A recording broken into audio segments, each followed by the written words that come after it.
Welcome to Football Scientific. I'm Aaron Sauter. I'm a writer for FootballAnalysis1.com. I cover the Cincinnati Bengals, the Buffalo Bills, the NFL, and fantasy football. I also write for CFLNewsHub.com. I cover the Hamilton Tiger Cats of the CFL. And on Football Scientific, we cover the IFL, the UFL, the NAL, and the ELF, European League of Football. Today, we have our CFL betting guide, along with some NFL news and news from UFL, CFL, and ELF. Tomorrow we'll be doing our IFL betting guide along with our ELF preview for this weekend coming up for the next few days.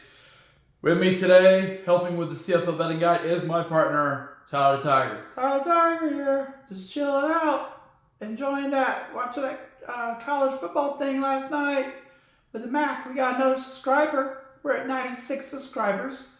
That's almost 100. We're real close. Tell your friends, man, check us out. 100's our goal. If we get 100 and 1,000's our goal. We almost got 100. That's huge. Who knew the channel was going to be that successful? I don't even think about it, really. You don't even think about it? I don't even think about it. Well, why not? Because I'm not doing it for subs or likes. I'm doing it because I enjoy football and it's fun. Wow, that's crazy. Okay, am I doing it for fun? I don't think so. I think you're doing it because you're paid to. I'm paid? I'm a paid worker? Okay, let's go, Tyler the Tiger. Let's go, NFL. Let's go, CFL betting guide. Let's get it. Let's get it right now. Okay, we'll get it right now. All right, so first, in the NFL, Cincinnati Bengals, they're still messing around with Shemar Stewart. They drafted him 17th in the NFL draft. You would think they did it because they want to have him on the team. But they still are sitting here having a contract dispute, just saying, hey, we're not going to, if you get injured, we're not giving you your guaranteed money. It's shady. It's rough business. They're trying to save money where they can. But don't draft a guy you're unwilling to, pay. Why would you do that? He's back at Texas A&M working out. People say he's going to go back to college. He can't do that. He can't go back to college. He could sit out and be redrafted. But there's other options he has. He can sign on IFL, UFL, CFL if he wants to do that. But there's a lot higher chance of getting hurt and way less money. Why would you just take Cincinnati money if you're going to do that? I don't know. So Shemar Stewart still left. He's the last remaining first-round pick that doesn't have a contract signed. So we're about to enter training camp. What are we going to do? Just not use Shemar Stewart, I guess. The problem with holding out is that usually when the guys hold out, when they first start playing, they pull their hammy, they hurt their quad, they twist an ankle. That's what happens when you're not working the whole time. Okay? Now he's saying he's working the whole time, but we all know it's not the same as working with your teammates. Working out by yourself is not the same as working out with your teammates, guys. All right. Former St. wide receiver Michael Thomas says he's open to playing for an NFL team. Kind of late in the game to be announcing that, but I guess he's probably missing it. He said, I'll play for somebody. In the college football realm, University of Miami will make former Georgia quarterback Carson Beck the highest paid college football player at $6 million a year for 1 year. So 1 year contracts with NIL. Carson Beck's making $6 million. He's making more than Shedeur Sanders at University of Miami. I hope they go over. Hope they lose every game. Go boo Hurricanes. Okay, Kansas City Chiefs release wide receiver Justin Ross, cutting the fat. Next, LA Chargers. I mentioned during 4th of July, running back Najee Harris got involved in a firework incident. Some guy lost his hand. Najee Harris didn't do that. He's not JPP. But it did hurt his eye. They said it's just a surface injury. But here's the thing. If it hurt the surface of your eye, you're really hurt. So when they say, well, it's just a superficial injury in your eye is not that complex. It means he's hurt. Could be blind. Either way, he's starting training camp on a non-football injury list. They're like, nah. Can't see. Okay, San Francisco 49ers. Someone's going to say, when he starts playing this year, he doesn't have good vision in the traffic. He doesn't have good vision. He burned his eye. San Francisco 49ers, they have signed second-round pick Their 43rd pick in the draft, a 4-year contract, $10.3 million, $9 million guaranteed. Okay, so there's been a 32nd round guy sitting around waiting for someone to get signed so they can see the precedent for what this contract's going to be about. So 49ers set the precedent. They signed their second round pick, 4 years, $10.3 million, $9 million guaranteed. Now everyone else should start signing their contracts in the second round. You just got to wait for one to happen, and then it all falls together. Edge rusher Von Miller left Buffalo, didn't produce last couple of years. Thought about going to Bears, thought about going to Broncos, but instead he's probably going to go to the Washington Commanders. He may come out and have a really good season, I bet. They're looking to be in win now mode. They're bringing in Von Miller for 1 year. He's going to come out and ball out. If he wins a Super Bowl, he's probably done. Okay, New England Patriots. I think they will have a chance to win the Super Bowl. Okay, New England Patriots. Remember they signed Stephon Diggs during the offseason. I thought it was a bad idea. The Bills were involved in that. I said, no, man, we already had Stephon Diggs, and he was all moody. Don't re-sign him. He's coming off an injury with Houston Texans. Don't sign him. Patriots signed him. Well, now they're saying they're bringing him along slowly. He'll be on the PUP list to start training camp. He's not healthy. I knew he wasn't healthy. Mentally or physically. Quarterback Johnny Manziel, speaking of not healthy, says getting back into football shape. Eee, that means he's drinking a bunch of beer, I guess. Allegedly. Okay. Cincinnati Bengals, wide receiver Jamar Chase says their offense is going to be awesome. They just need the defense to get a few stops a game. That's it. Let's get a few stops a game. We'll be fine. It's not how this works out in the NFL, guys. It's not indoor football league. If it was, that'd be awesome. That'd be fun. It's not. Bengals will have explosive offense, but it's not going to be like, just get a few stops and we'll win the game. That means you're scoring every drive. That's really hard to do in the NFL, guys. Okay. On a side note, Cincinnati Bengals have added Dave Lapham and Lamar Parson to the Ring of Honor inside Parkour Stadium. So there'll probably be a game where they announce them and have them come in. Dave Lapham's the announcer for them. He's always there. Okay, we had a flurry of activity in the CFL yesterday, and I'll go over that before I go over the betting guide. Okay, first, Toronto Argonauts. They extended Chad Kelly on the single-game injury list. He's not going to play this week. I bet he doesn't play this year. National linebacker Jack Kasser, he's extended on the single-game injury list. Okay, they added to the practice roster. No, from the practice roster, National defensive lineman Tyson Herget. They added to the single-game injury list American line. They added from. So they activated American linebacker Wynton McManus, so he's back. National offensive line Darius Cipro, he's back. American defensive lineman Derek Ross, he's back. American running back Deontay McMahon, he's back. So they're starting to get healthy again. They had like 16 injuries last time they played Hamilton. Their bye week happened. They're getting some guys healthy again. They moved to the single game injury list. American defensive lineman Celestine Haba. Celestine Haba. They also have American running back Mayan Welch and National offensive lineman Ryan Hunter, who got hit by a car while riding a scooter to practice.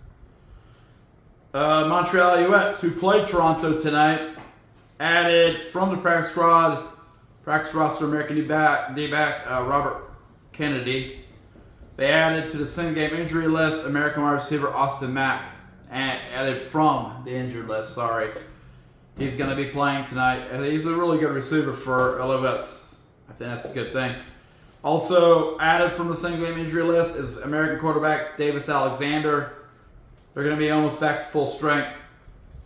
I'm glad they weren't when they played Hamilton. They got a big win there.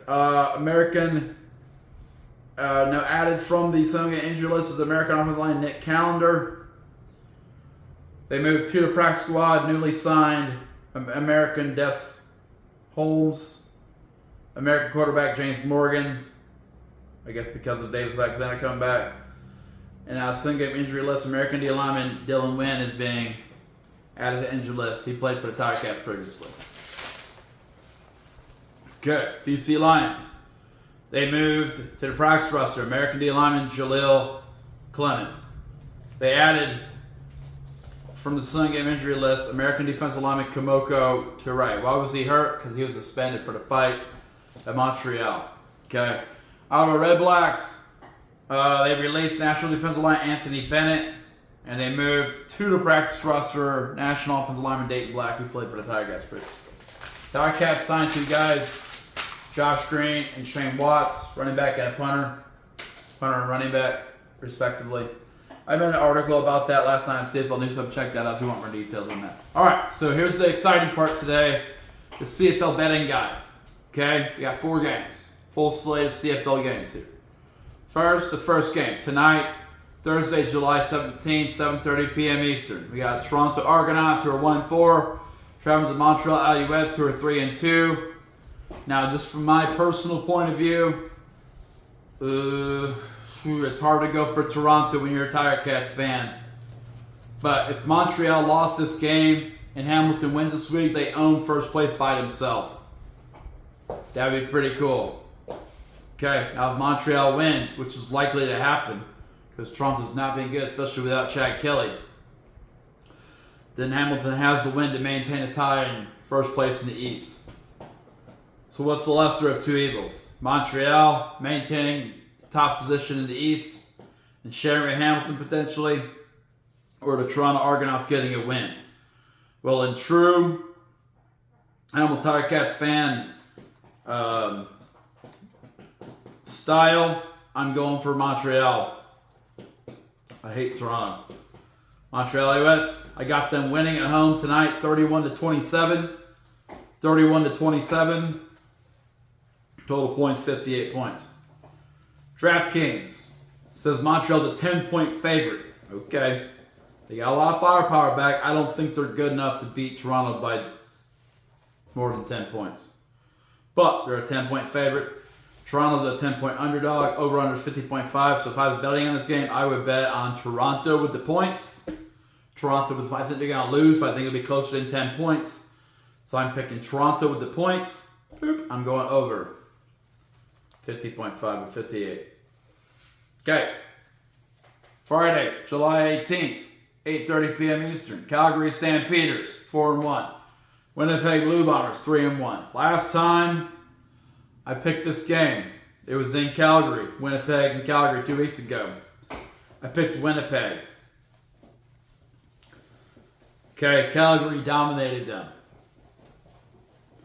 So it makes sense to pick Calgary. I got burnt. Last week, I picked Saskatchewan against Calgary. Calgary won. Now, am I just picking against Calgary because I'm being unpleasant? No, I don't think their offensive line is good enough to keep winning these games. Their running game is very good.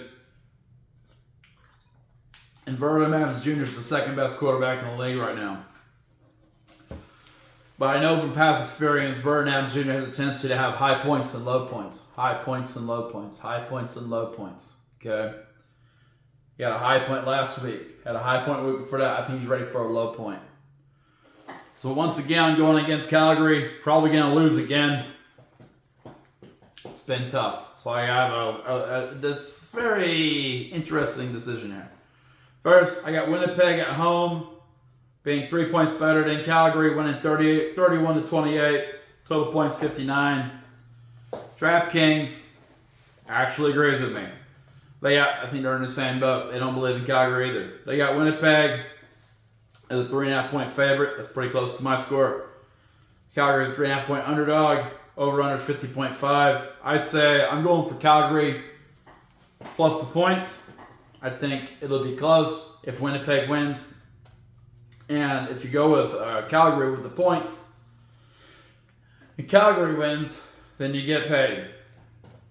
Also, I'm going over on that. Okay, Saturday, July 19th, 7 p.m. Eastern. Saskatchewan Roughriders at BC Lions. Saskatchewan's 4-1 for losing last week to Calgary. BC Lions are 3-3 after beating Edmonton. Okay. Now, this is going to be a pretty close contested battle. I don't think BC's defense is very good, honestly, but they played really well the last couple weeks. So Saskatchewan's on the other side. They have a really good defensive front, really good offensive line, but they didn't play well last week. Their defensive line did not get the job done last week. Their offensive line did not get the job done last week. So did they bounce back or did they go into a hole? Well, I think Saskatchewan goes into BC and they win. I got them winning at BC. 31-24. 31-24. Saskatchewan. Total points being 55. DraftKings couldn't pick. They said it's a pick 'em. It's an even. Meaning you don't make money on either one. Over under, they got 52.5. I'm saying it's going 55. I go over.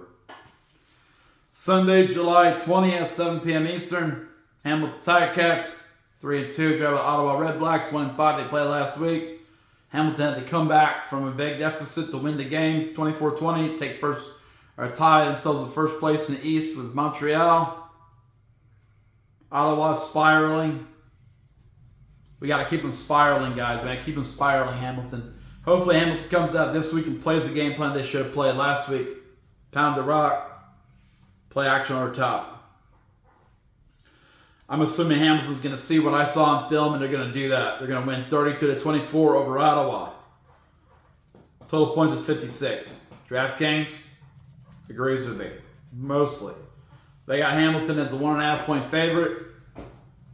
And they said total points will be 54.5. I'm saying we're going over that. And I'm saying it's Hamilton on the money line. That's a good bet, y'all. Okay. That's our CFL betting guide. And the UFL. Some things are happening there. Still just Houston and Michigan. It's odd. Houston Roughnecks re-signed edge Jameer Jones. They signed free safety Rashad Williams. Michigan Panthers. They're losing offensive tackle Ryan Nelson. They released him. He's been signed by the LA Chargers of the NFL. That's good for Ryan Nelson. He's moving up to the next level. DC Defenders head coach Shannon Harris said he's going to stay with DC. No, he's going to be the Tennessee State OC quarterback coach with Reggie Barlow after Craig Kaiser turned it down. Craig Kaiser said, "No, man, I'm going to stay here in DC. I'm going to keep winning these championships." Arlington Renegades quarterback Holton. You got to do a lot of recruiting in college football. You don't do in the UFL. Quarterback Holton Ahlers. He's retiring from football. He's had enough. Michigan Panthers running back Toa Tawa, who was once on the roster, got cut in training camp, got brought back, and then helped him go to the UFL championship game. He is getting a tryout with Detroit Lions. He might get a training camp roster spot. I don't think he's good enough to play for the Lions. They got a lot. They're loaded at running back anyway. But he might get a training camp spot. IFL. Green Bay Blizzard. They released defensive back Naeem Alexander. They moved to the short-term IR list. Injured list, that is. Offensive line Devin Johnson. Arizona Rattlers released offensive lineman Cordell Brewer. They start playing tomorrow. We'll have our IFL betting guide tomorrow. Finally, in the ELF, a lot of moves are being made as teams are ramping up for the last 4 weeks of games to make a run for the late run for the playoffs. Madrid Bravos are in that mix. They've activated running back Justice Seelig from IR. That means they can release running back Andy Owusu from Britain.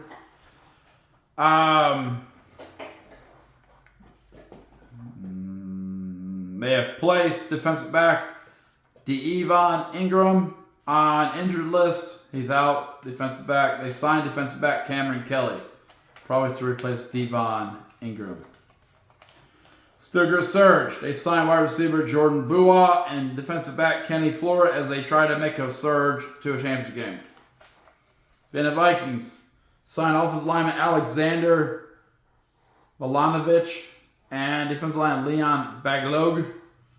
American defensive back Amani Desmos has been released, and they activated him. They activated defensive back Amani Dennis from the IR. They released defensive back Devin Taylor. Finally, Munich Ravens, they signed defensive back Dennis Putz. All right, so that's our news for today. That's our NFL news, IFL news, UFL news, NAL, we didn't have any NAL, ELF, and CFL news, NFL as well. We added our CFL betting guide. Hope you enjoyed it. And We'll be back tomorrow or maybe later today, depending how things go, with more information about football. Remember, go on to footballanalysis1.com. Like my articles, read those articles, CFLnewshub.com. Check out the articles, Hamilton Tigercats stuff. Okay? And then, if you like the channel, subscribe. Boop, we got 96 subscribers. We're 4 away from 100. We want to hit 100. By the end of the week would be awesome. Hit subscribe now. Also like the video. I'll keep the algorithm sending our videos to you and our shorts and all that. So, like the video. Okay, that's it. Football Scientific. The portal is now closed.